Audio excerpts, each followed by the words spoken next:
अस्सलाम वालेकुम नाज़रीन, सोहराब बरकत आपसे मुखातिब है। इस्लामाबाद ग्राउंड जीरो से जो खबरें आ रही हैं वो बड़ी खौफनाक है और कुछ साफ़ी जो रिपोर्ट कर रहे हैं और वीडियो शेयर कर रहे हैं वो बड़े खौफनाक हैं और महसूस हो रहा है कि हालात ने एक दूसरा रुख ले लिया है और ये हालात अब मजीद खराबी की तरफ जाएंगे, यानी ठीक होने की तरफ हरगिज नहीं जाएंगे।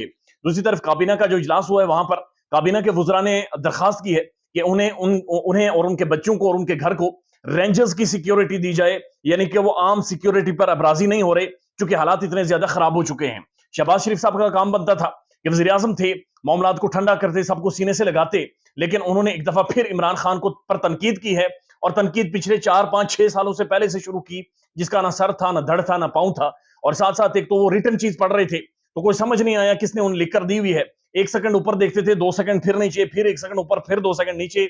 लेकिन इस तकरीर ने, इस कौम से खिताब ने जलती के ऊपर और तेल फेंका है, लिहाजा ये मामला ठीक होने की तरफ नहीं जा रहे। इस्लामाबाद में पाकिस्तानी फौज को तलब कर लिया गया है, लेकिन उनके हवाले से जो अब डिटेल्स आ रही हैं वो और ज्यादा संजीदा हो गई हैं। यानी हामिद मीर साहब ने एक लाइव बीपर दिया है या गुफ्तगू की है जियो न्यूज के साथ, और उनका यह कहना है कि उनकी आईजी पंजाब से बातचीत हुई है और आईजी पंजाब ने यह बताया है कि बाकायदा से उनके पास वीडियो एविडेंस मौजूद है और उनके पास कॉल रिकॉर्डिंग्स और व्हाट्सएप ग्रुप के अंदर वॉइस नोट्स मौजूद हैं कि किस तरह से फौजी तनसीबात और हसास इदारों के ऊपर हमला किया गया या फिर वहां तक अवाम पहुंची है। इसके पीछे एक सोच थी, एक प्लान था, यानी एक रिटन प्लान था जो कुछ शरपसंदों को दिया गया और वो उस तरफ गए हैं। अब ये चीज तहरीक इंसाफ की भी खिलाफ चली गई है और इस चीज की जिम्मेदारी ज्यादा आयद होती है तहरीक इंसाफ की, सेकंड टीयर की लीडरशिप की, कि जिनकी जिम्मेदारी थी कि वो सड़कों पर निकलते, जिनकी जिम्मेदारी थी कि वो लोगों को कंट्रोल करते, जिनकी जिम्मेदारी थी कि वो एक प्रोटेस्ट की सूरत देते, ना कि अवाम को एक मॉब बनने देते जिसमें एक गुस्सा था, जिसमें गम था, जिसमें रंज था, जिसका एक रिएक्शन था।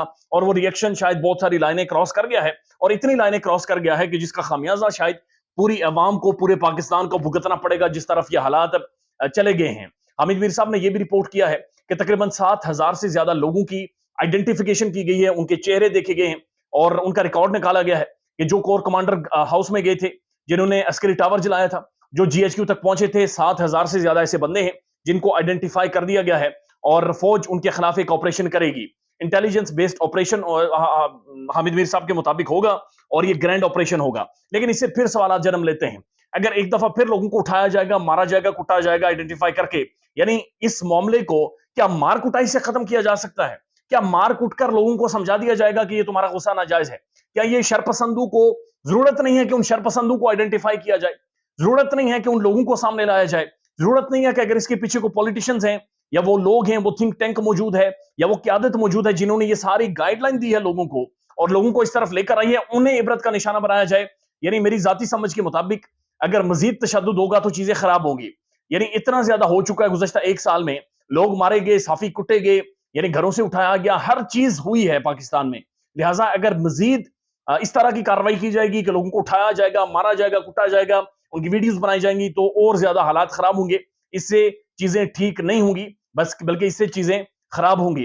लेकिन दूसरी तरफ हमने ये चीज देखी है कि पाकिस्तानी फौज का जो तकद्दुस था, जो उनका एक एहतराम था, उसे पामाल किया गया है। एक लाइन क्रॉस हुई है जो कि नहीं होनी चाहिए थी, जो कि बदकिस्मती है हुई है और वो नहीं होनी चाहिए थी। लेकिन जिस तरह आईएसपीआर ने कहा कि हमने तहम्मुल का मुजाहिरा किया है, मेरे ख्याल में अगर इदारा फिर तहम्मुल का मुजाहिरा करेगा, एक दफा फिर अपने लोगों को गले से लगाएगा, तो मेरे ख्याल में एक दफा फिर उसके वकार में, उसकी इज्जत और तकरीम में इजाफा होगा। अगर कोई भी ऑपरेशन हुकूमत के कहने पर किया जाता है तो वो उल्टा रिएक्ट करेगा और वो चीजें और ज्यादा खराब हो जाएंगी। दूसरी तरफ फवाद चौधरी साहब सुप्रीम कोर्ट के अंदर मौजूद थे, उन्हें डर ये था कि बाहर निकलेंगे गिरफ्तार कर लिया जाएगा।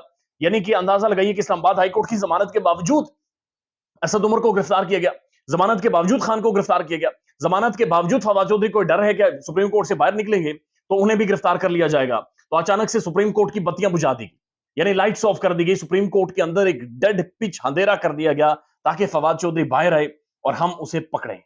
यानी ये हो क्या आ रहा है इस मुल्क में? यानी मुझे, मेरी समझ में नहीं आ रहा। ये एक न्यूक्लियर स्टेट है, ये 23 करोड़ अवाम का मुल्क है, इस अवाम से जुड़े हुए लोगों के ख्वाब है। एक नौजवान नस्ल है, 60% नौजवान है, पढ़े लिखे नौजवान है और ये नौजवान ख्वाब देखते हैं, इन्होंने अपनी जिंदगियां बेहतर करनी है, इन्होंने मुल्क के लिए कंट्रीब्यूट करना है। ये बड़े काबिल लोग हैं, ये बड़ा काबिल मुल्क है, यहाँ का जो बुजुर्ग हैं बड़े काबिल एहतराम है, इस मुल्क की एक सकाफत है, इस मुल्क का एक अपना अपना एक एहतराम है, अपनी एक प्रेजेंस है पूरी दुनिया में। लेकिन इस मुल्क में हो क्या रहा है कि एक वजीर, साबिक वजीर बाहर आने से डर रहा है। इस मुल्क में हो क्या रहा है कि पुलिस लाइन जहां पर इमरान खान को रखा गया है, उसके इर्द गिर्द इस वक्त पाकिस्तान की पूरी अवाम ने घेराव कर रखा है, अवाम उसके चारों तरफ खड़ी है اور فائرنگ ہو رہی ہے اسٹیٹ، یعنی وہاں پر عوام موجود ہے، گھروں کو جانے کو تیار نہیں ہے. دوسری طرف خیبر پختونخوا سے قافلے آنے کا سلسلہ بھی جاری ہے.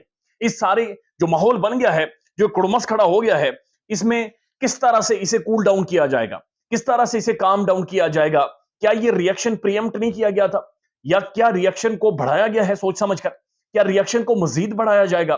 کیا راستے کھولے جا رہے ہیں؟ جو بھی ہو، بہرحال تھنگز آر گیٹنگ خراب سے خراب، یعنی ورس ہوتی جا رہی ہیں. اور یہ یاد رکھیے، اس کا نقصان ملک کو ہو رہا ہے، اس کا نقصان عوام کو ہو رہا ہے، اس کا نقصان اداروں کو ہو رہا ہے. اور ایک حبیب اکرم صاحب نے ایک گفتگو کی ہے، اور اس گفتگو کے اندر انہوں نے صرف ایک بات کہی ہے جو بڑی خوفناک ہے. انہوں نے کہا ہے کہ ایک حکومتی وزیر سے میری بات چیت ہوئی ہے، اور اس وزیر کا یہ کہنا ہے کہ اب جو بھی ہو، سسٹم کو، یعنی پورے ملک کے سسٹم کو نواز شریف سے معافی مانگنی پڑے گی. خیال رکھیے گا اپنا. اللہ حافظ.